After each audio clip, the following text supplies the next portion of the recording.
Hi, this is Mary Miller. I'm a city-county planner, Hi, I'm Tanya Voigt with Douglas County Zoning and Codes.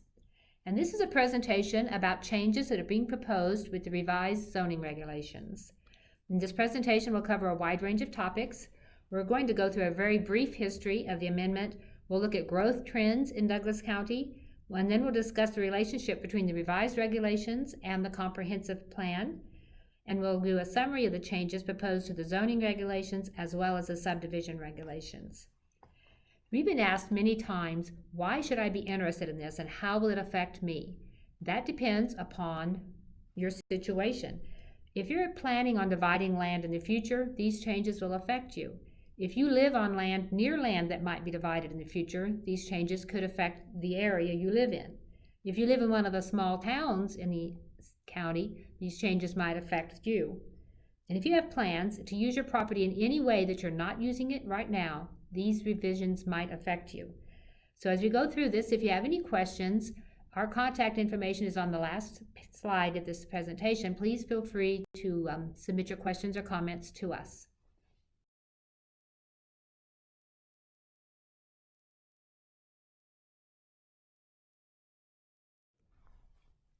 In 2006, a diagnostic was performed for the city and the unincorporated portion of the county to look at the zoning regulations and see what changes should be made. So they did provide a set of recommendations for the zoning for the unincorporated portion of the county.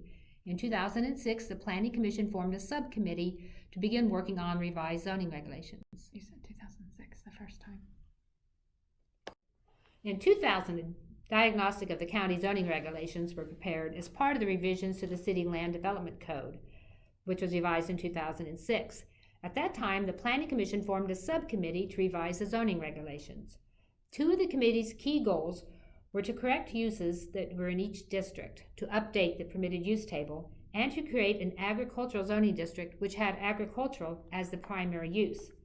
The A district, or agricultural district, is currently the catch-all district. In addition to agriculture, residences, schools, churches, veterinary hospitals are permitted along with all the conditional uses if approved. Draft language was provided to the County Commission in 2008 and returned back to staff to work on with direction. Staffing issues and workload slowed the progress, however, work continued on the draft language. In 2016, staffing issues were resolved and the county and planning staff worked to finalize the draft that's before you tonight.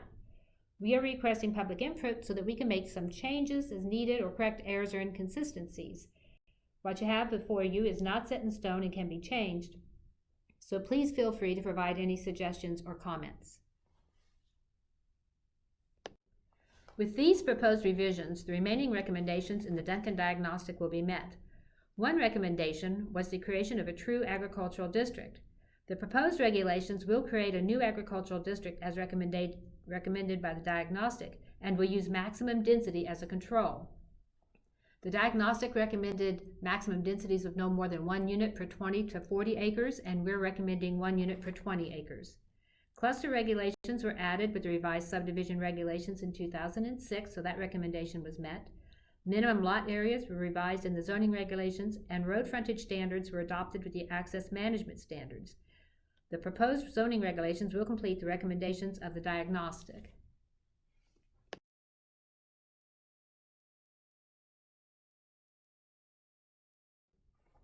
Gathering some facts about Douglas County was important in making a determination of what acreage size would fall into the category of a true agricultural zone. It's important to note how much acreage we have left in Douglas County. Parcels greater than 40 acres, we have approximately 2,100 acres left. Parcels greater than 20 acres outside of the city limits are approximately 3,200 parcels. And parcels greater than 20 acres but less than 40 acres outside of the city limits is around 1,000. It's important to note that since 2004, over 3,000 parcels have been created, and the percentage of larger parcels over 40 acres has been reduced by 3% since 2004.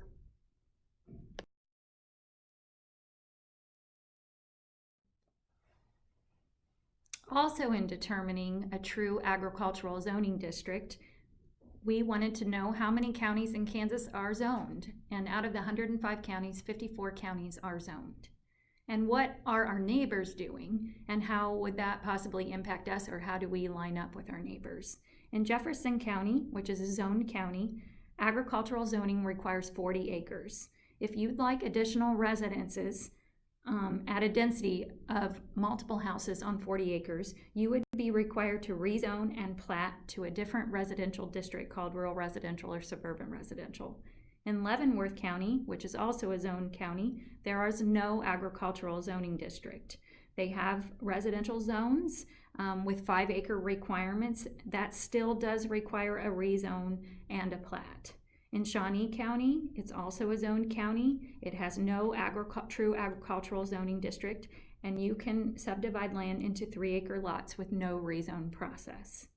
Osage County currently requires 40 acres for agricultural zoning, and if you would like lots smaller than that, you would need to rezone to 2 different rural residential zones. It also requires a rezone and a plat. Franklin County is zoned and has a 40-acre requirement as well, and requires a rezone to an A2 district for greater density. Johnson County has no agricultural zoning. It is a zoned county, and their greatest density is 1 dwelling unit per 10 acres. That requires a rezone and a plat. So where are we in Douglas County currently? Currently, we are a zoned county. For agricultural zoning, we have a 3-acre minimum requirement. We have no rezone process and no rezone process to split land.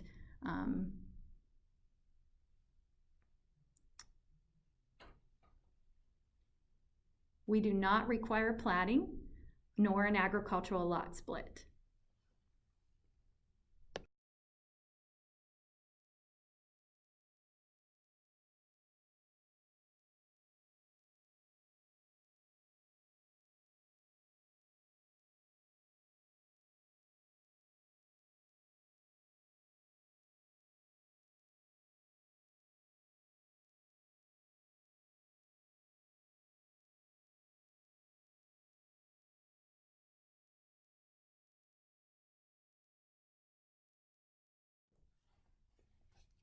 We've gathered land use data to compare how land was used in the past and how it's being used today. Land use in 1992, the county was 42% ag only with no residences. 38% of the land was a working farm with a residence, and 5% was single family residential with no agricultural use. In 2019, 30% of Douglas County is agricultural only with no residence.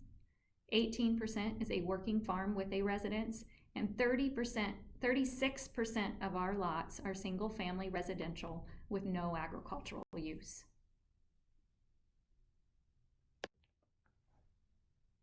Rural communities generally want to remain rural and to maintain their character. Many communities encourage low-density developments. For communities trying to preserve rural character, development of smaller parcels, 3 to 10 acre lots, have remained questionable. The more residents in the rural areas demands more services, such as road paving requests and neighborhood complaints, and the need for more road maintenance and recreational opportunities. Infrastructure and services are more costly and inefficient to provide when scattered. Productive agricultural lands and sensitive natural areas become more and more fragmented, which makes farming or ranching more difficult and disrupts natural habitats. Domestic, animal, and trash are introduced into the agricultural areas and wildlife habitat. Lots of research has been done on if a development pays for itself in rural areas. Preserved areas tend to cost local governments less than they produce in taxes due to lower demand for costly town-level services, such as those roads, utilities, and increased demand on medical and volunteer fire services, as well as the increase in zoning and building permits, complaints, and violations.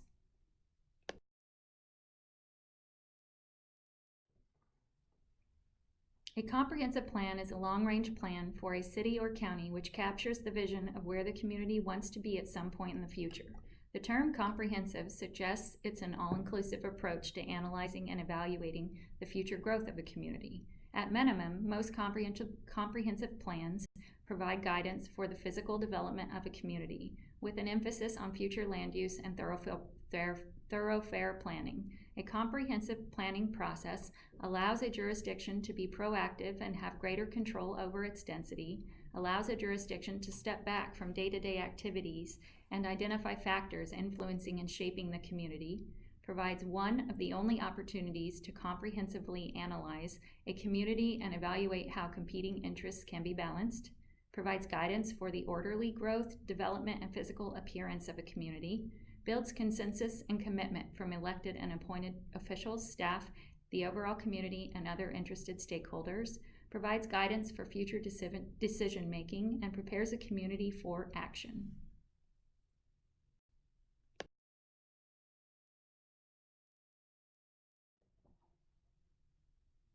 Outlined in Horizon 2020, the goals identify agricultural uses that should continue to be the predominant land use within the areas of the county beyond the designated urban growth area.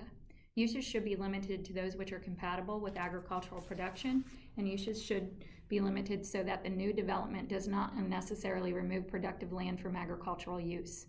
Uses which allow farmers to sell directly to the consumer, such as seasonal farm stands and you-pick-your-own-farm operations, provide flexibility and incentives to retain agricultural land in production. Horizon 2020 also requires or suggests that zoning regulations should include a system using land evaluation and site assessment as an evaluation tool to identify prime agricultural land.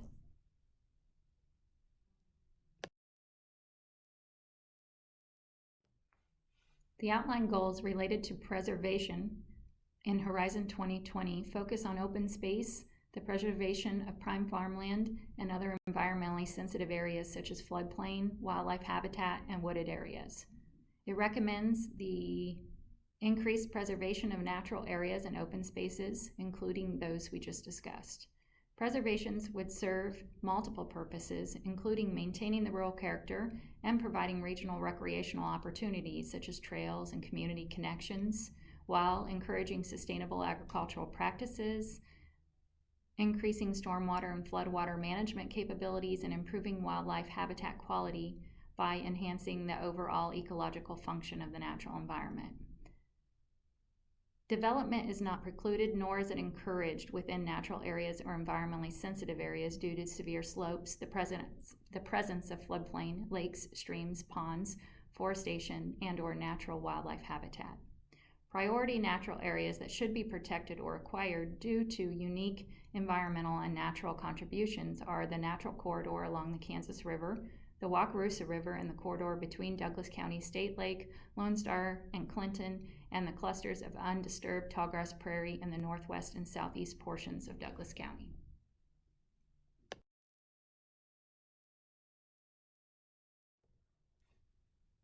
In regards to development, Horizon 2020 provides direction for the urban growth area and the rural areas.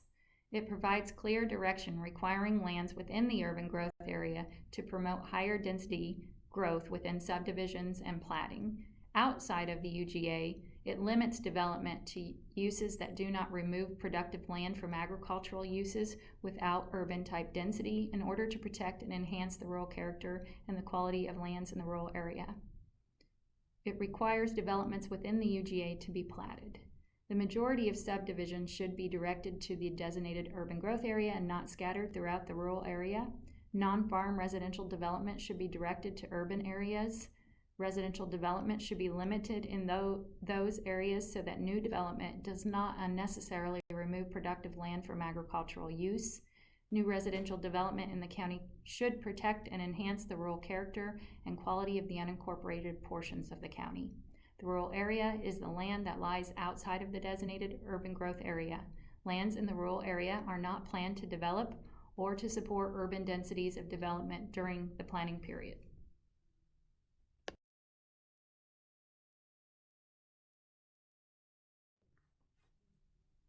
In regards to development, Horizon 2020 directs staff to use land assessment tools as criteria for development. This would include road classifications and entrance spacing requirements, acreage and density requirements, access to public services, access to hard surface roads, and compliance with environmentally sensitive areas. Language in the comp plan also supports the ability to assess the traffic impacts of development and the burden on the existing transportation system.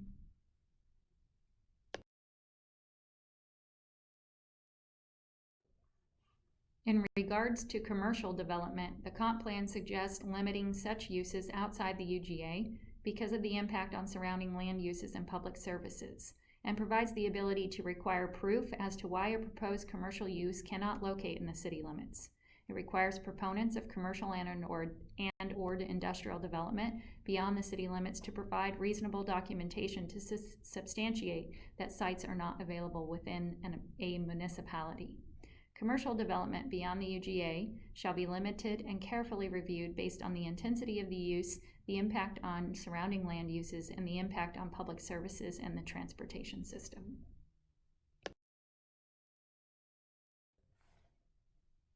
We've taken several steps to bring the draft zoning regulations into compliance with the current comp plan. We've added tools for preservation of agricultural land. We've directed higher density development to the urban growth area, created density requirements and restricted uses in the AG1 district, added ancillary ag retail sales. Agritourism uses are now allowed in the AG1 and AG2 district. Ancillary dwelling units and farm employee housing options have been provided. We've defined environmentally sensitive lands. We've provided neighbor notification for more transparency and allowed ourselves to request additional studies such as stormwater and traffic studies to minimize negative impacts. Plan 2040 provides further environmental framework for rural development.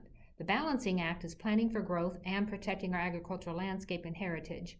It may be hard to imagine that specialty crops, small-scale agriculture, local food initiatives, and larger-scale cropland and grassland make up almost half of the unincorporated Douglas County, and preserving it for future generations will keep this an extraordinary place. We recognize the need for additional housing. The draft regulation recognizes the need to accommodate it in appropriate locations. Published projections for the county population were completed in 2011, and this projects that the county population will increase 10,000 people every 10 years, or approximately 1,000 persons a year.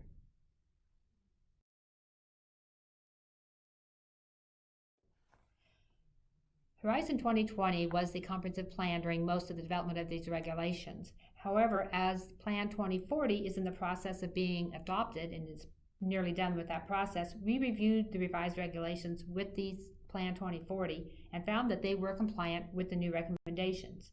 The regulations intend to maintain the rural character, provide housing opportunities, protect and encourage historic towns, maintain an active and productive agricultural community, permit new commercial development where infrastructure and services are available and the use is compatible with surrounding area, and permit industrial uses in limited locations, and protect natural resources.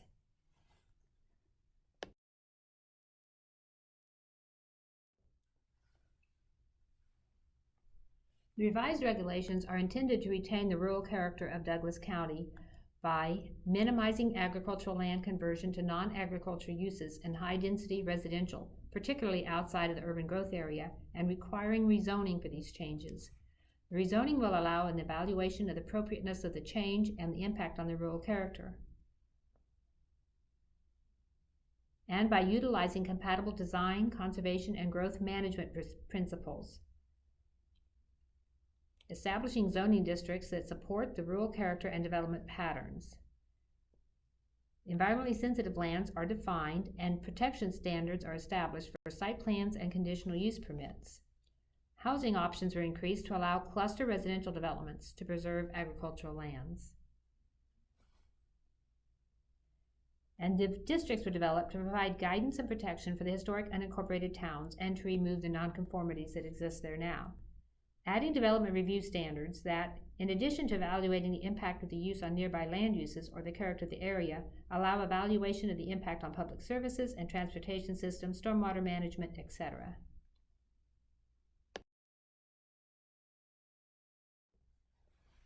Some of the zoning districts and the methods of dividing land depend upon whether or not the property is in an urban growth area, and we've discussed that quite a few times during this presentation, but what is an urban growth area? That's an area that a city has identified and the county commission has agreed that is where they expect to grow. The boundaries of the Lawrence urban growth area is shown in red, and this is the area that Lawrence expects to grow maybe not within the life of this current comprehensive plan, but these are the boundaries in which it would ever grow. And that's where the most dense development is directed in order to retain the agricultural use in the remainder of the county. Eudora and Baldwin City don't currently have urban growth areas, but they are in the process of establishing them, and those are marked in green on this map. And so when we talk about wanting more density in the urban growth area and less density and more agriculture outside the urban growth area, these are the areas that we're speaking of.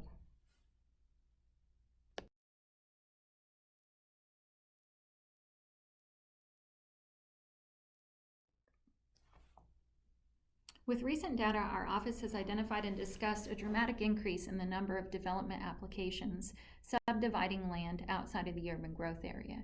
You can see a large or a small increase or tick, a trend in an upward direction starting in 2015. It increased even more in 2016, 2017. It dipped just a small amount, and then 2018. We had a really large increase in the number of certificates of survey that were happening outside of the urban growth area. As a result of this increasing number, as a result of an increasing number of concerns from the county landowners, including the amount of working farmland being removed from production, the protection of those property owners that have already invested in county property they currently reside on, how subdividing is affecting the rural character of the rural area, the number of lots that are being created, and the impacts on local roads, volunteer fire, and other services, our certificates of survey that we've gone through a process of putting a temporary moratorium on certificates of survey so that we can work on these zoning regulations and the neighbors' concerns.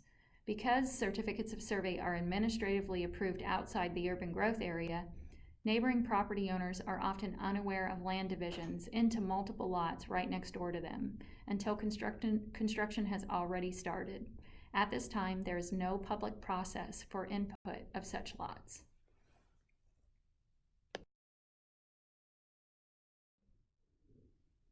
This is a zoomed-in version of the land south of Lawrence. The pink areas show the certificates of survey that have been filed and recorded. The red areas are plats that were approved prior to 2006. In 2006, the county prohibited subdivisions, but as you can see, subdivisions have been happening, even though they're not called subdivisions, throughout the county through the certificate of survey process.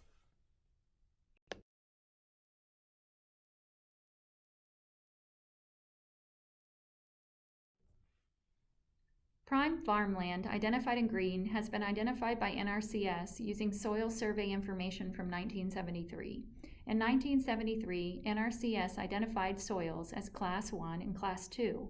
Those soil surveys were updated in 1993 and again in 2017, changing the term Class 1 and Class 2 soils to prime farmland. Prime farmland is described as land that has the best combination of physical and chemical characteristics for producing food, feed, forage, fiber, and oilseed crops. It has the soil quality, growing season, and moisture supply needed to produce economically sustained high yields.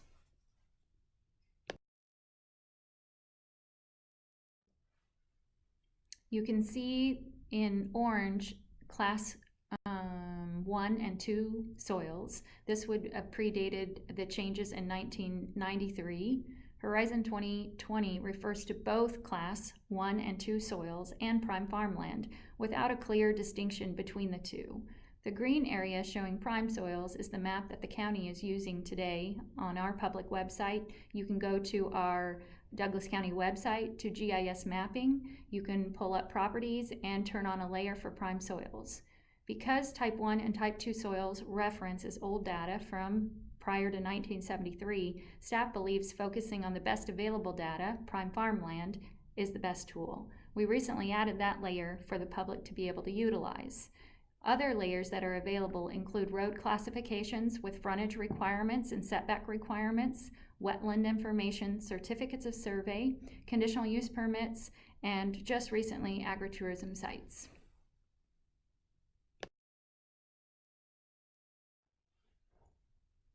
We've incorporated new farm-friendly regulations to include expanding environmentally sensitive lands and requiring protection, farm housing options, accessory dwelling units, which we have in effect today, which allows an additional home site on a lot that already has a primary home for certain situations, such as a caretaker situation, a farmhand situation, or a family member.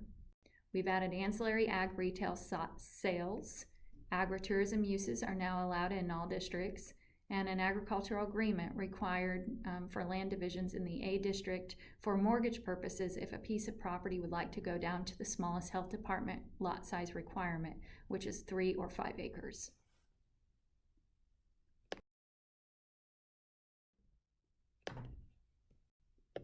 Since 2016, the date of incorporation for accessory dwelling units, Zoning and Codes has issued 8 building permits for accessory dwelling units.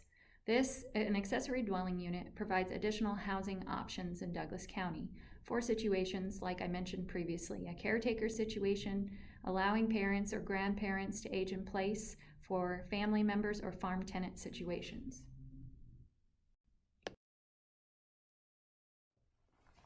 The GIS department prepared this mock zoning map to show how residential zoning would change with revised regulations. Some residential properties are shown as white on this map, but this is likely just due to a mapping error. So if a property you're interested in is shown in white, please let us know and we'll find the correct zoning. If your property is currently zoned A, agriculture, and is 20 acres or more, it would convert to the Ag 1 or AG1 district. It's blue on this map. If your property is currently in the A1 district, that's a suburban home residential district outside the urban growth area, or in the A district and has less than 20 acres, then it would convert to the Ag 2, the transitional agricultural district, which is shown in gold on this map. Properties within the UGA that were divided through a cluster development certificate of survey or that are currently zoned A1 will convert to the Cluster Preservation District or CP district, which is shown as green on this map.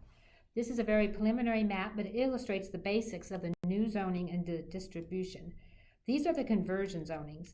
If you have 30 acres, you would be in the Ag 1 district, but if you wanted to divide it into 3 residential development parcels, the density would be greater than permitted in the Ag 1 district, and you would need to rezone, probably to the Ag 2 district or to the CP district if you were in the urban growth area.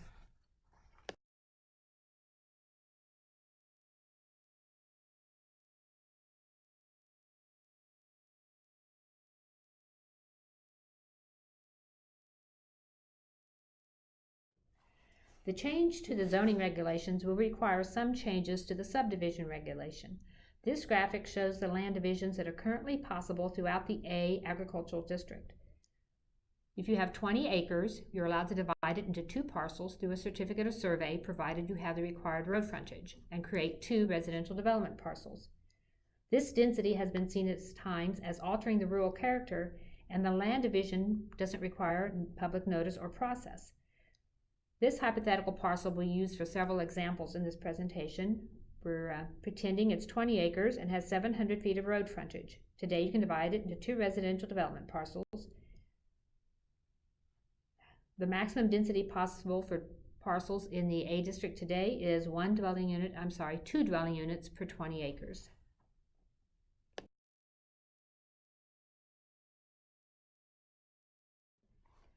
As we mentioned before, if you're in the Ag district and you have more than 20 acres, it will convert to the new district, AG1. This will be the true agricultural district. The minimum parcel size in this district will be 20 acres.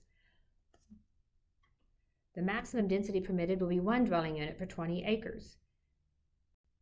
20-acre parcels that have the required road frontage will be vested, eligible for a building permit following the adoption of the revised regulations. It will not be necessary to plat or divide through a certificate of survey if you want to create a 20-acre parcel, which would be buildable. A 20-acre ag exemption survey would be permitted. This would just require certification with the Zoning and Codes Office that the required frontage and area is provided and recording of the survey with the Douglas County Register of Deeds. If a smaller parcel was preferred for mortgage purposes, or perhaps the property is sold and the owner doesn't want to farm the remainder, it can be divided through a homestead survey provided an agricultural protection agreement is recorded on the remainder of the property. This would travel with the land and would be noted on the GIS maps and county records, as this portion would remain unbuildable. There would be provisions to remove the APA in the event the property is rezoned to permit more dense development, or perhaps it's annexed into the city.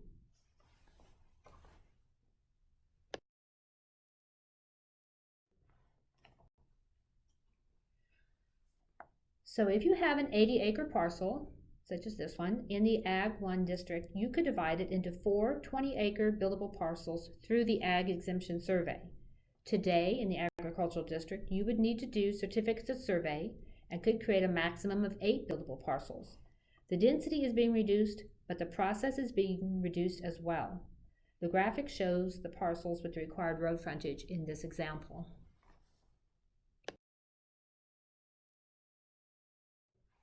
At a recent county commission meeting, a member of the public mentioned a concern with the current regulations in that we require large residential parcels. A person may only want a 3-acre parcel with a home, but due to the fact that a full 20 acres must be divided into 2 buildable parcels, or in the case of the new Ag 1 district, 1 parcel, 1 buildable parcel, that's often not possible.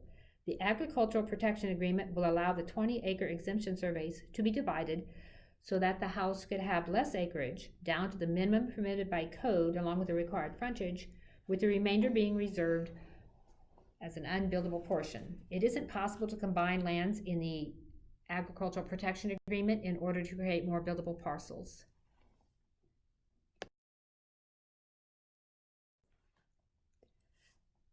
Land divisions in the proposed AG2 district, the Transitional Agricultural District, will be similar to the current certificates of survey in the A district, provided the property has more than 20 acres. Major differences being proposed with this district are a removal of the 3rd bonus parcel that we currently have. If a property is bounded on 2 sides by local roads, they're allowed to have 3 residential development parcels. That would be removed. And the term RDP, which currently means residential development parcel, would be revised to mean rural development parcel, so that it's not limited to a residential use.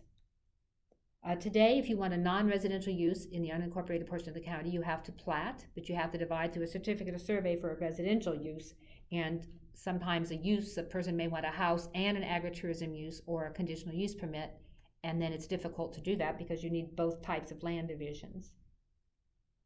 And one big change or planning is it would be possible to create a tract rather than everything needing to be a RDP or rural development parcel.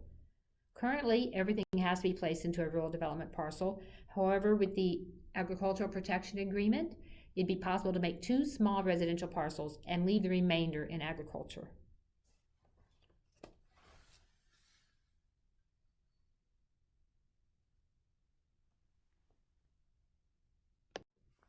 This is just an example of the cluster certificate of survey within the urban growth area.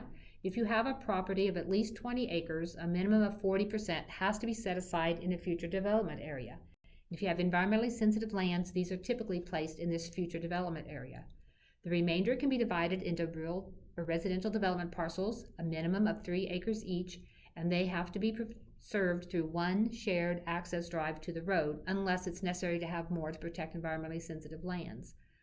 So on this 20-acre parcel, it would be possible to make 4 residential development parcels.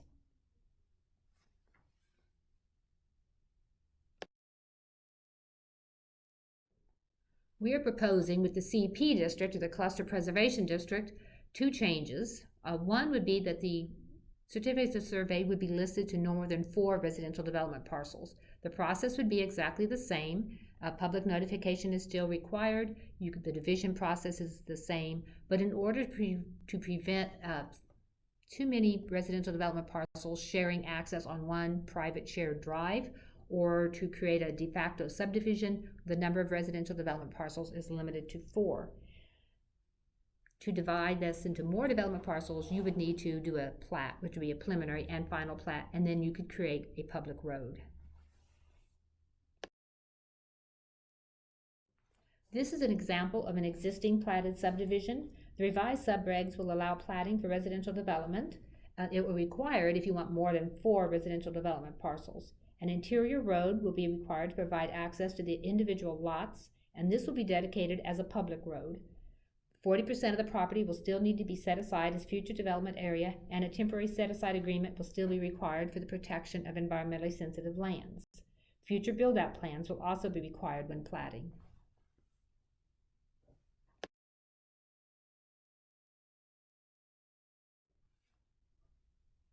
So what can Farmer John or any typical landowner do by right on their property without going through additional processes? If Farmer John has at least 20 acres, he would be eligible for a residential building permit, eligible for an accessory dwelling unit permit. We would allow ancillary ag retail sales. He could register as an agritourism use, which includes small bed and breakfast, low impact event centers, and farm to table restaurants. Agriculture would be an approved use. Home-based business with registration, a special event with a permit, and any type of farm stand would also be an approved use with no additional public process.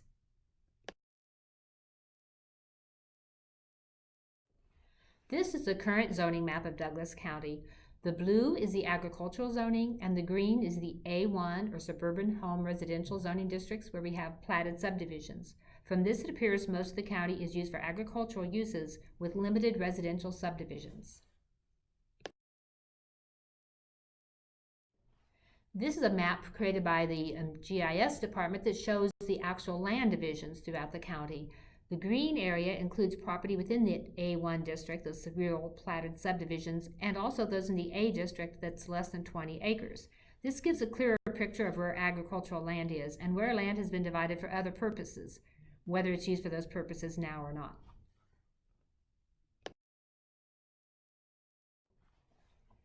This example will illustrate the connection between zoning and land use a little better. We've talked about the need for a true agricultural zoning district and for zoning districts that truly reflect the uses, and this is a very good example of that need. This is a current zoning map of the northwest portion of Douglas County near Big Springs. You'll see that up in the top left corner. The light blue area is the Big Springs community. The purple area or blue area is zoned agricultural. The green areas are those A1 properties that we talked about earlier. And the bright blue area to the east is just a part of the agricultural. It's just showing different on this map for some reason. Based on this map, it appears the county is mostly agriculture with just scattered platted residential subdivisions. This is the same area with all the land parcels shown. Portions of the area have been divided for residential development, while the zoning has remained agriculture. In this example, the bright blue parcels are those which have been created since 2006 through a certificate of survey. The other parcels were created through the former 5-acre exemption. The new regulations will convert the zoning of all parcels that are currently zoned A1 outside the urban growth area and all parcels with less than 20 acres to the AG2 district. The remainder, those parcels with 20 acres or more, will convert to the AG1 zoning and will be limited to more than one dwelling unit per 20 acres. In this way, the zoning will more accurately reflect the use. So we've discussed the agriculture district, the transitional agriculture, and the clustered preservation districts, and this is just a slide showing the various districts we're proposing in the revised regulations. We have those three, the two ag districts and the cluster preservation districts. We have a new district that was recently added, the Lone Star Lake District. We have the lake-oriented district, which is what the B3, the current B3 zoning would convert to. We have a rural tourism district. We're not proposing any changes there. We'll have a general business district, which will combine the current B1 and B2 districts. And then we'll combine the industrial districts into two districts. One will be limited. Those are for the two less impactful, the I1 and I2 districts. And then a general industrial for the more impactful districts. And then one change we're very excited about is the village district.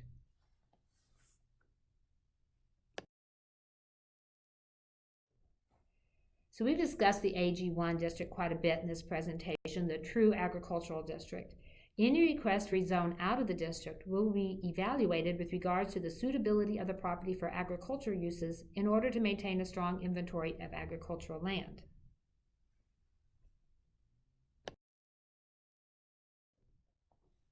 And this is an example of some property that would convert to the AG1 or Ag1 zoning district. This is in the southwest portion of the county. The two center matching boxes in the bottom of this slide are 40 acres. So most of these are very large parcels. They would convert to the AG1 districts. The parcels that are in black would convert to the AG2 district.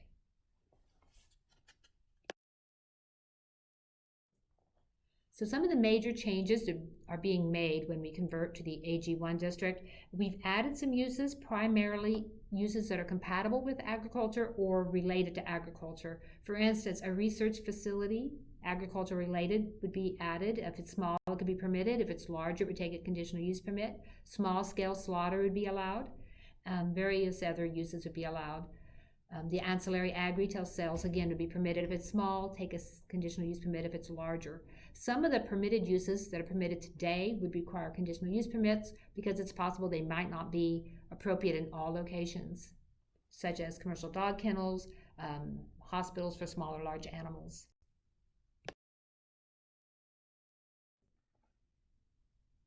Then we have the Ag 2 Transitional Agriculture District. As we mentioned, all existing parcels in the A district that are less than 20 acres will convert here. All A1 zone property outside the urban growth area will convert to this district. And when land divisions of less than 20 acres that's not covered through that agricultural exemption survey is proposed, it would need to be rezoned to the Ag 2 Transitional Agricultural District. All existing parcels created legally at the time it was created will maintain its vested right. So having your zoning transferred to Ag 2 is not going to impact your ability to get a building permit. If you're able to get one today, you would be able to get one even after your zoning converts.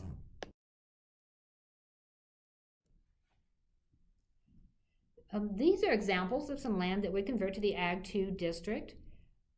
On the left, we have property that's currently zoned A1. It's a platted rural subdivision.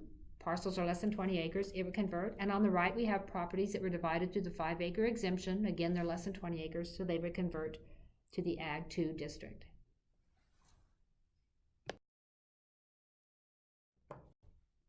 A major change is being proposed. Many uses that are allowed in the Ag 1 district are also allowed in the Ag 2 district. More uses are allowed in the Ag 2 district, whether with a CUP or just by right. One particular change that would affect some people that live in the A1 zoning district today, currently a home occupation type 2 is not permitted, but it would be allowed with the revised regulations with a conditional use permit.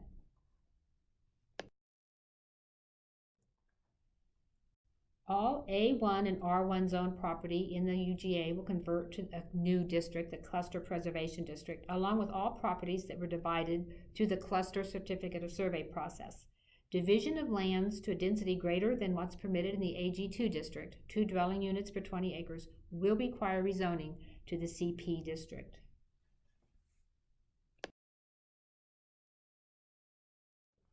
The CP district is a new district, but one of the major distinctions between that and the other districts is that uses are more limited due to the greater residential density, and that's just in order to reduce impacts to residential properties. Lone Star Lake is a new district that we've created. These are platted lots or tracts that were platted in the 1940s around Lone Star Lake. Currently today, all of those tracts are very small lots that are zoned agriculture. And if someone wants to rebuild a cabin or put up an accessory building at Lone Star, they have to go through the Board of Zoning Appeals process because it's very hard to meet the agricultural zoning setbacks.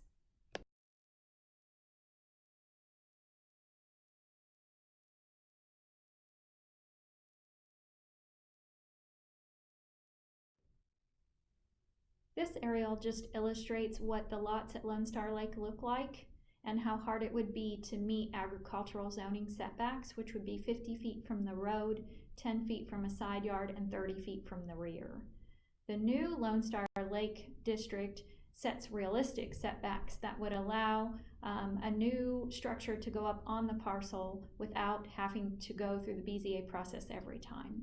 Those new setbacks proposed are 20 feet from the road, 6 from the side yard, and 10 from the rear.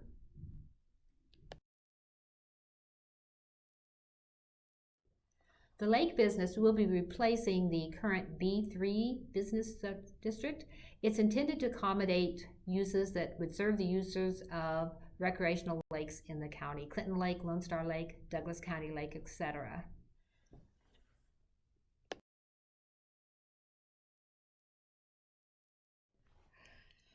These are the examples of the 3 current B3 zonings that we have in the county. On the left is a block in the town of Clinton.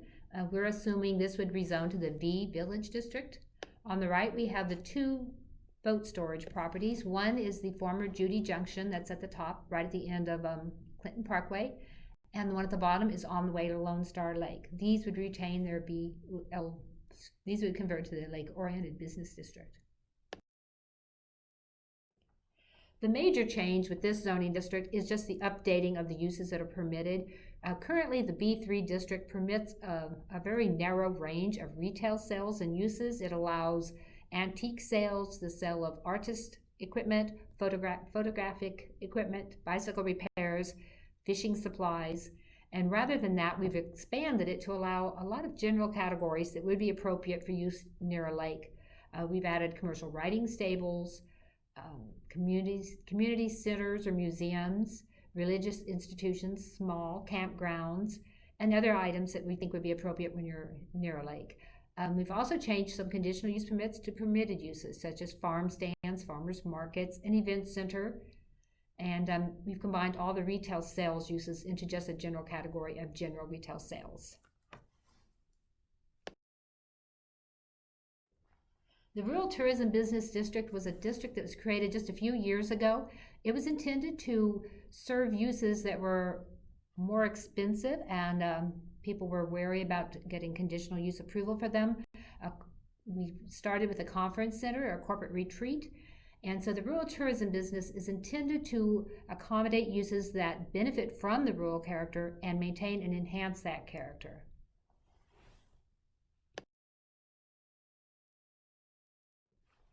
We only have one rural tourism district at this time. This is a property just east of Highway 59. That's Sadie's Lake, located on that. This is a hunting facility. It has several cabins, and the intention is to build a corporate retreat there in the future. So that's been zoned for rural tourism, and other similar uses could be zoned to this category.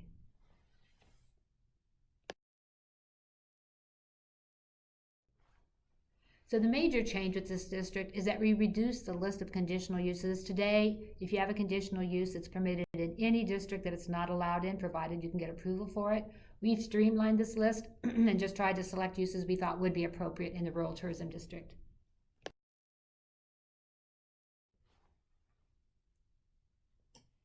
And then the general business district, as I said earlier, combines parcels in the B1 and B2 zoning districts.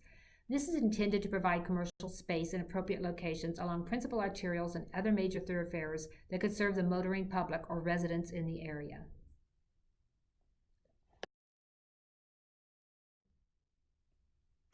So this is an example of a B2 zoning district that's north of the city of Lawrence. This is a TP Junction in the bottom left corner.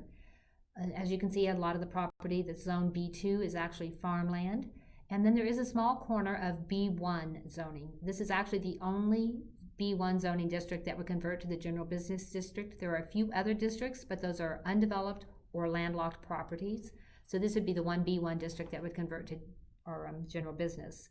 When we look at what a use should be, a lot of times we look for what is a approved use in the long-range plan if one's been approved for this area. And given the proximity to the city of Lawrence, this one does have an approved long-range plan, which we'll look at the next slide.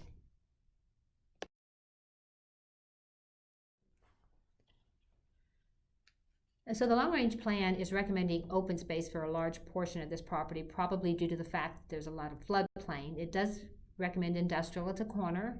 Industrial, that's where the KDOT transportation facility was earlier.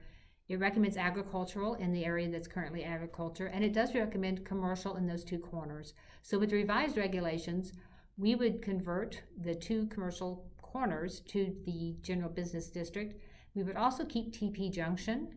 Even though it's not recommended in the long-range plan, that's how it is developed today. So until it's annexed and developed differently, that would be the appropriate zoning. There are a few other B2 zoning districts in the county. Up at the top, we have Kanwaka Corner.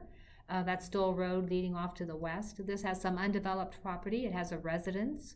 There's a construction sales and service facility, and then an auto storage facility. And this would retain its commercial zoning. The picture to the bottom right, that's Farm Bureau Credit Union up at the top. And the property down in the bottom right corner was recently zoned and platted, ready for commercial development. And you can see in the middle, in the road right-of-way, is some of the old commercial zoning before Highway 59 was expanded, and that will be removed with these regulations.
All the land that is currently zoned B2 general business is circled. There are several that will be converted to the village districts. That'll be Big Spring, Stoll, Lone Star, and Vinland. And if you look up at the top, there's a property just to the east of Berry Plastics on High 70. That was Zone B2 preparation. They were going to create a corporate retreat that may be converted to the Rural Tourism District, or if they no longer have intentions to develop, that might convert to agriculture. It's necessary for us to work with the property owners when we do these zoning conversions to ensure that we're observing what their future plans are. There's a property in the southeastern corner of the city of Lawrence that's developed with the event center. It used to be called Steve's Place. That will retain its zoning until it's annexed into the city. Down by Baldwin City, we have a few parcels that are zoned general business. However, these are not currently developed and are very small parcels. It's likely these will be converting to the agricultural district. If you look along Highway 56 at the very west, we have the Globe Business District that has, then to the east of that, we have a seed warehouse. And then at the intersection with Highway 59, we have the Farm Bureau Credit Union and the platted property that I just spoke about. If you look further south on Highway 59, there's a little row of vacant motel buildings that have this zoning. And this might be converted to the agricultural district, but as I said, we do need to work with the property owners to determine that. So the major changes, besides rezoning of some properties, is that we're updating and expanding the uses to provide a wider range of commercial uses as well as small-scale industrial. But we are removing residential from the permitted uses in this district. It's our goal that the district will accurately reflect the uses that are in it.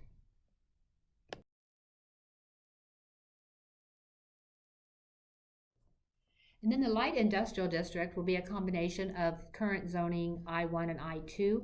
The purpose is to provide space in appropriate areas and location for industrial and manufacturing uses that are relatively free from offense. And as an earlier slide mentioned, the comprehensive plan doesn't recommend that we put industrial in the county unless it's not possible to locate it within the city. So we don't have a lot of industrial zoning, and the ones we have are relatively unique. For instance, McFarland Aviation in Vinland, that's an aircraft repair facility. They need to fly airplanes, so they have the airstrip next to that, and that might have been difficult to locate in the city. So that's one of the factors that we would look at when determining what should be zoned industrially.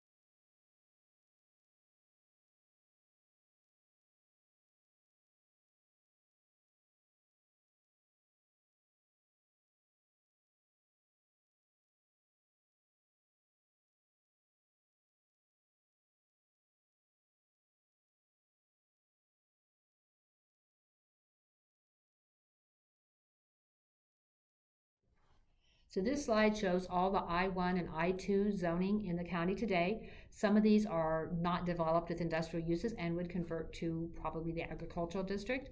On Highway 70, you'll see Berry Plastics, that would retain its zoning. Around the city of Lawrence, we have various industrial properties, various industrial uses that would retain their zoning. And up by the airport, you can see the airport in white to the northeast of the city. There's a couple of landlocked properties. Those would be rezoned to A, as it's not possible to develop them agriculturally. Along Highway 59 north of Lawrence, there's a whole row of industrial uses. Those will retain their zoning, as well as the Shuck Implement Repair to the north. And then to the south, we have in Pleasant Grove on Highway 59 south of Lawrence. There's an iron working shop, and that has industrial zoning. However, if that converts to the village district, that would be permitted with a conditional use permit and would have an automatic conditional use permit status. And then the McFarland Aviation use that I talked about earlier is just to the east there in Vinland. And then we have a parcel in the southeast corner that we didn't identify an industrial use, but we would work with the property owners to see if that should retain its industrial zoning.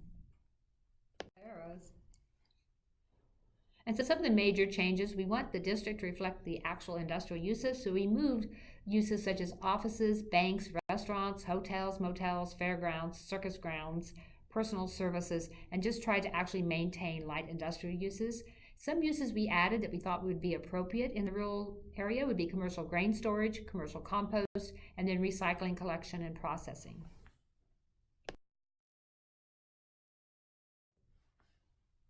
And the general industrial would be combining two industrial districts, our current I-3 and I-4, and the purpose is to accommodate moderate and high-impact industrial uses for which space is not available or it's not appropriate to have that within the city limits. A lot of times, freight yards or intermodal transportation uses would be considered an appropriate use for this.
This graphic shows where the more higher intensity industrial uses are, which would be our general industrial. Up to the north, there's an area next to a quarry that's zoned industrial. That would be appropriate to retain it. At Midland Junction, there is some industrial zoning, and there's some manufacturing uses there. That would retain its zoning. If you'll see just north of I-70, the large area, that's Westar. That would keep its zoning. And there's the word Lion Street there in North Lawrence. Just east, you'll see two parcels that are zoned industrial. One of those is developed with that chemical plant. That would retain its rezoning or its industrial zoning. The other is into agricultural land, and it would be necessary to compare that with the long-range plan and the property owner to see if it should retain its zoning. Further to the south, there at 1500 Road, we have heavy industrial zoning, but this property is in the floodplain and developed primarily with agriculture and residences, and that would probably be rezoned to agriculture. And the other uses are an asphalt plant and uses that would retain their zoning. And the major change to this is that we've added certain uses, and those are those industrial uses that we would find to be compatible: commercial grain storage, composting, and recycling, collection, and recycling processing. We removed accessory farm dwellings from this, as a dwelling in an industrial district would not be considered appropriate. The village district is planned to serve parcels within the unincorporated communities in Douglas County. That would be Vinland, Big Spring, Stoll, Lone Star, Pleasant Grove, and Clinton. And the purpose is to encourage the continued existence of these small unincorporated villages. First, we would establish a unique set of dimensional and density standards, similar to that done with Lone Star Lake. And also, we would allow a variety of uses without the requirement to rezone. However, you may not need to rezone. You would probably need to get a conditional use permit, which would still allow the neighbors and surrounding property owners the ability to have input into the project.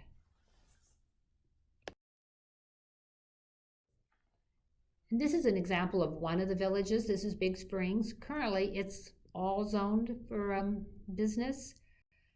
With the rezoning, this would make the houses conforming uses. We would not have a residential use as a permitted use in the general business district. So with the village district, you could have these uses. Anything that was in here that's a commercial use would be considered to have an automatic CUP. If someone wanted to convert their home or their property to a use that's allowed in the village district, they could do so with site planning. However, most uses that are not compatible with residential, or that might not be compatible depending upon the scale and the scope, would require approval of a conditional use permit, and that way there's a public process for that. This map just shows the location of those historic villages. We'll be having meetings with the property owners to discuss the possibility of rezoning their properties to the village district, but these all circle the county.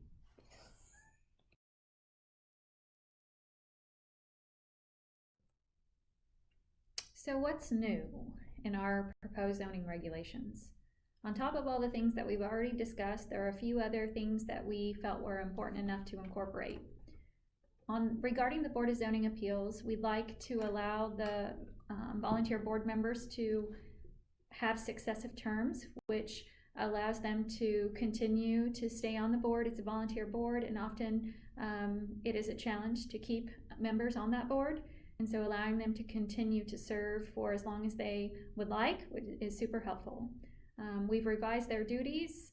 We are requiring mail notice for site plans out in the county. So if currently right now a church were to site plan or a school, that would not require neighbor notification. So a church or school could pop up right next door to you and you wouldn't know until construction started. We are requiring that sites be posted when they are going through a planning process, such as a rezone or a CUP or a site plan. We've added the overlay district for the airport because much of the airport is located in the county and not in the city limits. We have added a new sign code, lighting standards. We've updated setback and dimensional standards, as well as development standards.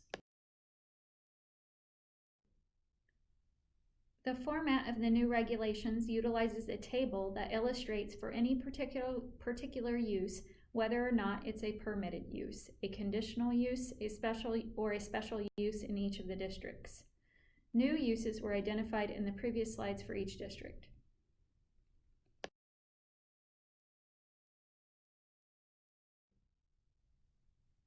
We've also updated the dimensional standards within each district, so you can look at what your specific property is zoned. When you get to that zoning and the zoning regulations, you can see what the minimum requirements are.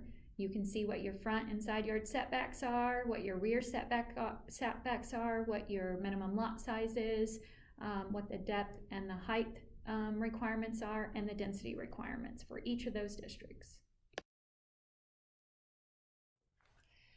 So the zoning regulations will require some changes to the subdivision regulations.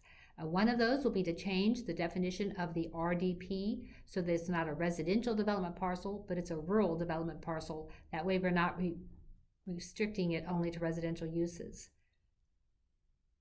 We'll allow surveys of properties. If you have properties, for instance, an 80-acre property, you can do a survey, an agricultural exemption survey, divided into parcels of 20 acres or more, and you'll still maintain your vested status to a building permit.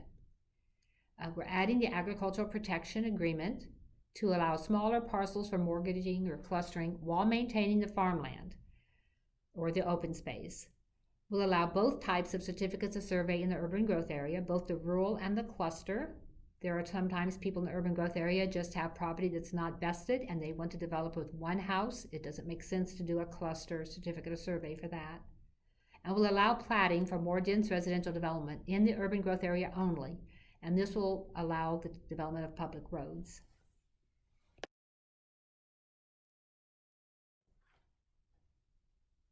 So one of our major goals in this process is more transparency to the public and the public being informed. Site plans will now require neighbor notification. Projects will now include posted notice on the sites, and rezoning to either the cluster preservation or the AG2 district will notify neighbors prior to more dense development going into construction.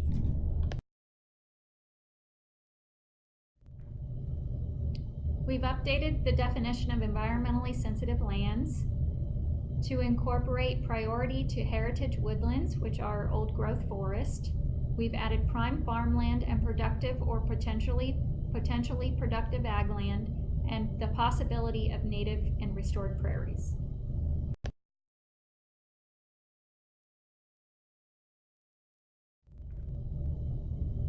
We've added criteria upon review for a rezone. The golden factors are typical golden factors that are state statute that are required by any county through a rezone process.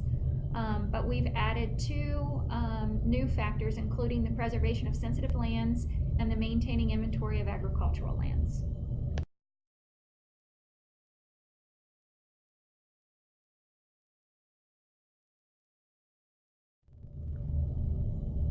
Something that I think not a lot of people in the public are aware of is exactly what the Zoning and Codes Office does. Other than zoning and other than issuing building permits, we also do investigations of violations. That's all on the building permit side, as well as zoning investigations. And that actually takes up a lot of our office time. Some of our common zoning investigations that our staff do are light pollution complaints, trash issues, salvage vehicles, dog complaints, commercial truck traffic, contractor equipment storage, drainage issues, property condition, unpermitted uses, campers and RVs, home businesses violations, conditional use violations, floodplain violations, and burning of solid waste.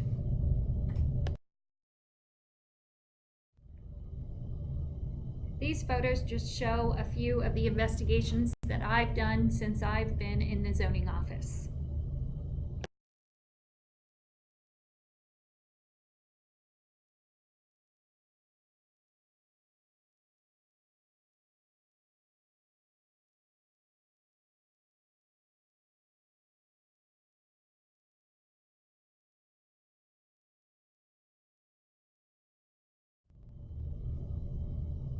Future conversations that we'd like to have, we know that the incorporation of the draft zoning regulations is not the end or the answer. There are plenty of additional things that we would like to continue working towards, and some of those big goals are establishing tools to protect high quality land with a LISA system. That system many counties use. Riley County is one of those. It's often developed by the NRCS office and provides a more formal process to looking at development in the area, what the land is used for today, and whether the land is prime farmland or has sensitive areas in it, and then it prints out or spits out information that would be able to tell us if a proposed lot is something where development would be encouraged, or if it's a parcel where development would be discouraged. We'd also like to develop incentives for the protection, maintenance, and improvement of agricultural land and open space for parks and recreation. We'd like to acquire new parkland and open space areas to stay ahead of the growth to meet anticipated community requests and demands. We'd like to reach out to the agricultural property owners to facilitate farmland and open space preservation practices. We've also made a request for updated floodplain maps to the State of Kansas Division of Water Resources Office.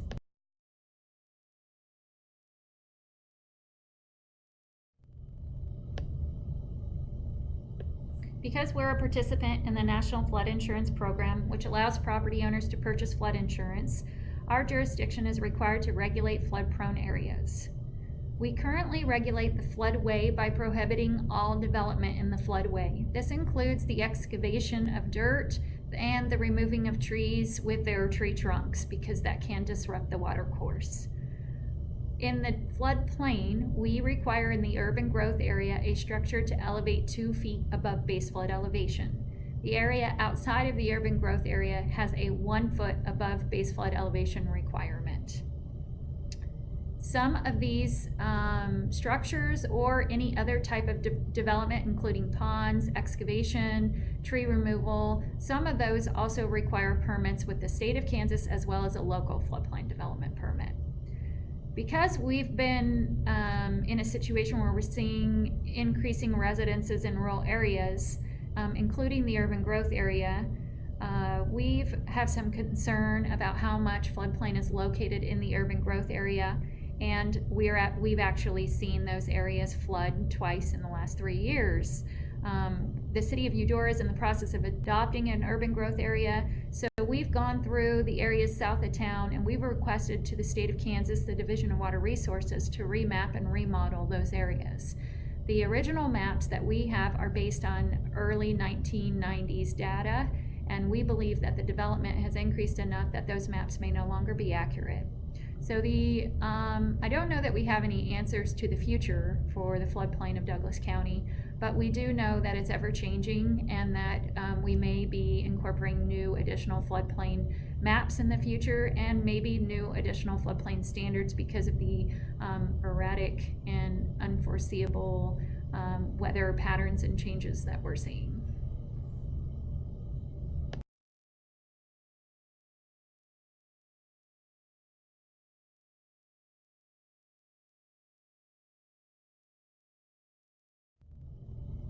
Another option in the future that we would like to consider is an actual clustered preservation housing option.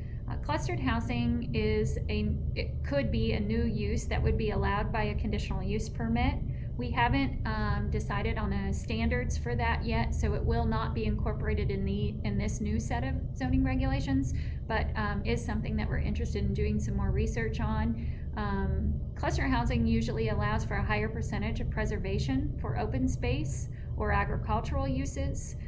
Most of the cluster preservation going on in other states, Oregon and Colorado, they require a 70% or higher preservation rate. And in lieu of the typical suburban street style and neighborhood look, these clustered preservation housing units focus a lot on clustering the houses closer together, having one road network system, and then providing more pedestrian connections and recreational uses such as walking trails and ponds. The need for open space for that specific community that lives there is usually respected and honored and identified. And if that's not incorporated, then the incorporation of farmland preservation is typically incorporated.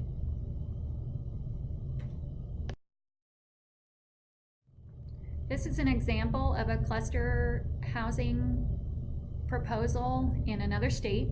What we wanted to note on here was the open space that they have identified and the open agricultural land that they have identified, as well as green play spaces for the community that lived there, and trail connections as well for those members that live there.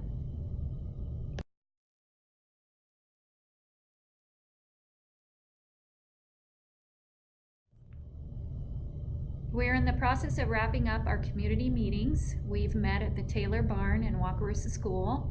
October 23rd, we'll be meeting at Baldwin City at the Lumberyard Arts Center. And then on October 24th, we'll be at the Zoning and Codes office for our final public community meeting.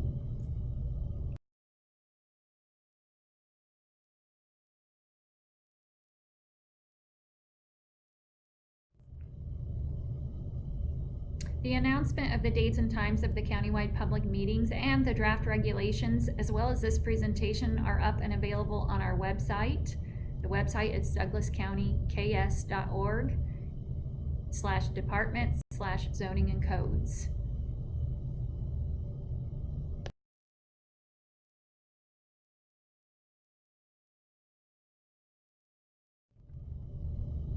We'd appreciate all public comments and feedback back to our office, either from the Zoning and Codes website. You can fill in a feedback form directly there, or you can email us at zoning@douglascountyks.org.